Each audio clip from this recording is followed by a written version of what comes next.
ఉన్నటువంటి సమస్య ఏదైతే ఉందో తలసరి ఆదాయంలో తెలంగాణను దేశంలోనే నెంబర్ 1 స్థానంలో నిలిపిన ఘనత కేసీఆర్ది అని నల్గొండ బీఆర్ఎస్ ఎంపీ అభ్యర్థి కంచర్ల కృష్ణారెడ్డి అన్నారు. అబద్ధపు హామీలతో కాంగ్రెస్ ప్రజలను మోసం చేసిందని ఆరోపించారు. కృష్ణా గోదావరి జలాల్లో తెలంగాణకు తీరని అన్యాయం జరిగిందన్నారు. గుత్తా సుఖేందర్ రెడ్డి కాంగ్రెస్ పార్టీలో చేరినా బీఆర్ఎస్ కు జరిగే నష్టమేమీ ఉండదని స్పష్టం చేశారు. నల్గొండ పార్లమెంట్లో భారీ మెజారిటీతో గెలుస్తానంటున్న బీఆర్ఎస్ ఎంపీ అభ్యర్థి కంచర్ల కృష్ణారెడ్డితో మా ప్రతినిధి Ramakrishna face to face. Lok Sabha ఎన్నికల ప్రచార పర్వంలో బీఆర్ఎస్ అభ్యర్థులు దూసుకుపోతున్నారు. బీఆర్ఎస్ అధినేత గులాబీ దళపతి కేసీఆర్ పర్యటన తర్వాత బీఆర్ఎస్ శ్రేణుల్లో కూడా కొత్త జోష్ వచ్చినటువంటి పరిస్థితి ఉంది. ప్రస్తుతం మనతో పాటు నల్గొండ బీఆర్ఎస్ అభ్యర్థి కంచర్ల కృష్ణారెడ్డి ఉన్నారు. అన్న చెప్పండి, ప్రధానంగా మీ ఎజెండా ఏంటి? ప్రజలకు ఏం చేయడానికి రాజకీయాల్లోకి వచ్చారు? ఈ నియోజకవర్గాన్ని ఏ రకంగా అభివృద్ధి చేయబోతున్నారు మీరు గెలిస్తే? నన్ను ఈ నల్గొండ కాన్స్టిట్యున్సీ ప్రజలు నన్ను గెలిపించినట్టయితే ఈ ప్రాంత అభివృద్ధి కొరకు నేను పోరాటం చేస్తాను.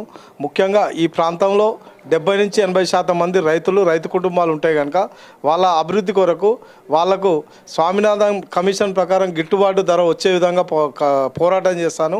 అదేవిధంగా జాతీయ ఉపాధి హామీ పథకాన్ని ఈ రైతులకు అనుసంధానం చేసే విధంగా పోరాటం చేస్తాను.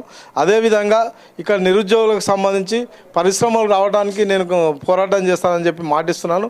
అదేవిధంగా కృష్ణానదిలో అదేవిధంగా గోదావరి నదికి సంబంధించిన మన తెలంగాణ వాటా రావడం కొరకు నేను కేంద్రంతో పోరాటం చేస్తానని చెప్పి మాటిస్తున్నాను. అట్లాగే చెప్పండి, నల్గొండ జిల్లాలో ప్రధానంగా డిండి ఎత్తిపోతల పథకం కావచ్చు, నాగార్జున సాగర్ టన్నెల్ కావచ్చు, ఎస్ఎల్బిసి టన్నెల్ కానీ అదేవిధంగా బ్రాహ్మణుల ప్రాజెక్టు, వీటన్నింటినీ కూడా ఇప్పుడు చాలా కాలంగా పెండింగ్లో ఉంటున్న పరిస్థితి ఉంది. ఇవి పూర్తయితే ఆయకట్టు కూడా చాలా పెద్ద ఎత్తున ఈ జిల్లాలో పెరిగే అవకాశం, ప్రధానంగా పార్లమెంటు నియోజకవర్గాలు తీసుకుని నల్గొండ పార్లమెంట్కి ఎక్కువ లాభం చేకూరే పరిస్థితి. వీటన్నింటినీ కంప్లీట్ చేయడానికి ఏ రకంగా ముందుకు సాగుతారు?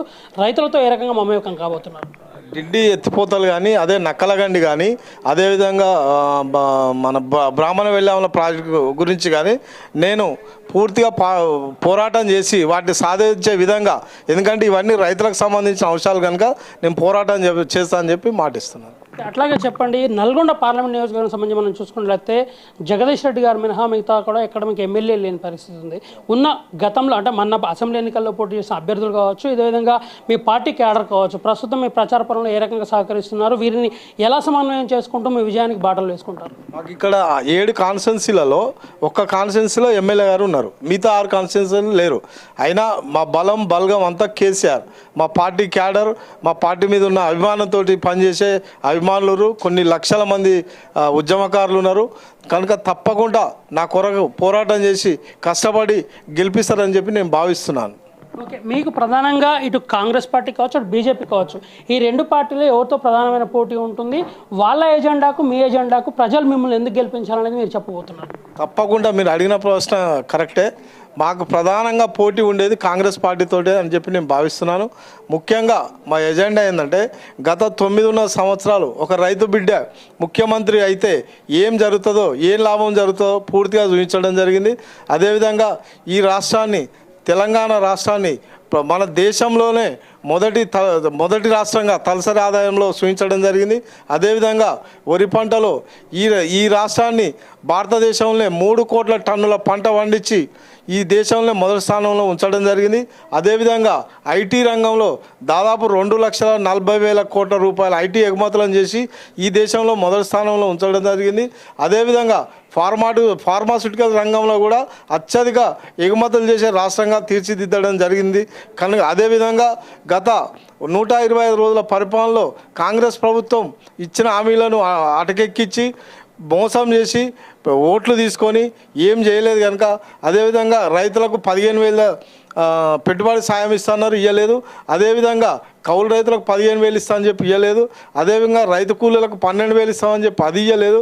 అదేవిధంగా ముఖ్యంగా మహిళలకు 2,500 ఇస్తామని చెప్పి అది ఇవ్వలేదు. అదేవిధంగా మహిళలకు ₹1,00,000 రూపాయలతో పాటు తులం బంగారం ఇస్తామన్నారు, అది ఇవ్వలేదు. అదేవిధంగా వృద్ధులకు 2,000 రూపాయల నుంచి 4,000 చేస్తాం, భార్యాభర్తలకు ఇద్దరికి ఇస్తామని చెప్పి అక్కడ మోసం చేయడం జరిగింది. అదేవిధంగా నిరుద్యోగ యువకుల గురించి ముఖ్యంగా మాట్లాడాలంటే గతంలో బీఆర్ఎస్ ప్రభుత్వం ఉన్నప్పుడు 9.5 సంవత్సరాలు దాదాపు దాదాపు 1,60,000 ఉద్యోగాలు ఇచ్చి దాదాపు 28,000 ఉద్యోగాలు ప్రకటించే స్థాయిలో అంటే లెటర్లు ఇచ్చే స్థాయిలో ఎలక్షన్ కోడ్ రావడం వల్ల ఆగిపోవడం జరిగింది. దాదాపు 1,90,000 ఉద్యోగాలు ఇవ్వడం జరిగింది.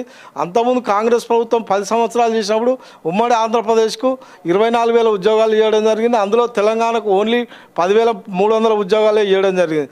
దీన్ని బట్టి నిరుద్యోగ యువకులు కూడా ఒకసారి గమనించాలి. అదేవిధంగా తెలంగాణ బీఆర్ఎస్ గవర్నమెంట్ ఉన్నప్పుడు టెట్ అనే ఎగ్జామ్ జరిగినప్పుడు 400 రూపాయలు ఫీజు ఉండేది. ఇప్పుడు కాంగ్రెస్ ప్రభుత్వం వచ్చినాక 2,000 రూపాయలు ఫీజు పెంచడం జరిగింది. ఈ విధంగా అదేవిధంగా నిరుద్యోగ యువకులు ఎవరైతే ఉద్యోగాలు రాని వాళ్ళు ఉంటారో 4,000 రూపాయలు నిరుద్యోగ భృతి ఇస్తున్నారు, అది కూడా ఇవ్వడం జరగలేదు. కనుక ఇవన్నీ ఆలోచించి ఒక్కసారి టీఆర్ఎస్ ప్రభుత్వం ఒక రైతు బిడ్డ ముఖ్యమంత్రి ఉంటే ఏ విధంగా డెవలప్ అవుతుంది, అదేవిధంగా కాంగ్రెస్ ప్రభుత్వం ఉంటే ఏ విధంగా అవుతుందో ఒకసారి ఆలోచించి నిర్ణయం తీసుకోవాలని చెప్పి నేను కోరుతున్నాను. ఓకే, ఫైనల్గా చెప్పండి, ప్రధానంగా అన్ని పార్టీల కన్నా ముందుగా మీరు ప్రచారాన్ని ప్రారంభించారు. సో ఇప్పటి వరకు ఈ పార్లమెంట్ నియోజకవర్గ పరిధిలో మీ దృష్టికి వచ్చినటువంటి ప్రధానమైన సమస్యలు అంటే తాగునీటి సమస్యలు కాకుండా ప్రజల నుంచి వచ్చినటువంటి ప్రధానమైన సమస్యలు ఏంటి, వీటిని పరిష్కరించడానికి ఏ రకంగా ముందుకు సాగుతారు? ఇక్కడ ముఖ్యంగా ప్రధానంగా ఉన్నది రైతు కుటుంబాలు. ఎందుకంటే గత ప్రభుత్వం రైతులకు అత్యధిక సేవ చేసింది భారతదేశంలో ఓన్లీ తెలంగాణ ప్రభుత్వమే. అందువల్ల రైతులకు ఇస్తున్నవి 6 గ్యారంటీలు రైతులకు ఇచ్చేవి కానీ, మహిళలకు ఇచ్చేవి కానీ, నిరుద్యోగ యువకులకు ఇచ్చేది కానీ, వృద్ధులకు ఇచ్చేది కానీ 6 గ్యారంటీలు కానీ, 13 పథకాలు కానీ, 420 హామీలు కానీ ఇందులో ఏ ఒక్కటి జరగలే. ఒక్కటి జరిగిందంటే ఫ్రీ బస్సు, దానికి నో బస్సు. ఫ్రీ బస్సు ఉంది కానీ నో బస్సు.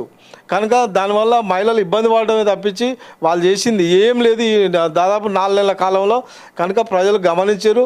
నేను ముఖ్యంగా దాదాపు ఇప్పటికి 18 మండలాలు, టోటల్ 38 మండలాలలో 18 మండలాలు తిరగడం జరిగింది, 2 మున్సిపాలిటీలు తిరగడం జరిగింది. బ్రహ్మాండంగా బ్రహ్మరథం పడుతున్నారు బీఆర్ఎస్ పార్టీకి. మళ్ళీ కేసీఆర్ రావాలి. కేసీఆర్ తెలంగాణ బిడ్డే పార్టీ పెట్టిన ఈ తెలంగాణ పార్టీ గెలవాలి అని చెప్పి ప్రతి ఒక్క రైతు కుటుంబం కానీ, మహిళలు కానీ, వృద్ధులు కానీ, నిరుద్యోగ యువకులు కానీ అనుకుంటారు. తప్పకుండా మంచి మెజార్టీతోటి నన్ను గెలిపిస్తారు, కేసీఆర్కి ఆయుధంగా ఇస్తారని చెప్పి నేను నమ్ముతున్నాను. మొత్తంగా ప్రజల నుంచి వస్తున్నటువంటి స్పందన కావచ్చు, ప్రజా సమస్యల పరిష్కారం కోసం తన ముందున్నటువంటి ఎజెండా కావచ్చు, వీటితో పాటుగా కేసీఆర్ అధికారంలో ఉన్నప్పుడు చేపట్టినటువంటి ప్రజా సంక్షేమ పథకాలే తన విజయానికి బాటలు వేస్తాయని కూడా నల్గొండ బీఆర్ఎస్ అభ్యర్థి కంచర్ల కృష్ణారెడ్డి ధీమా వ్యక్తం చేస్తున్న పరిస్థితి.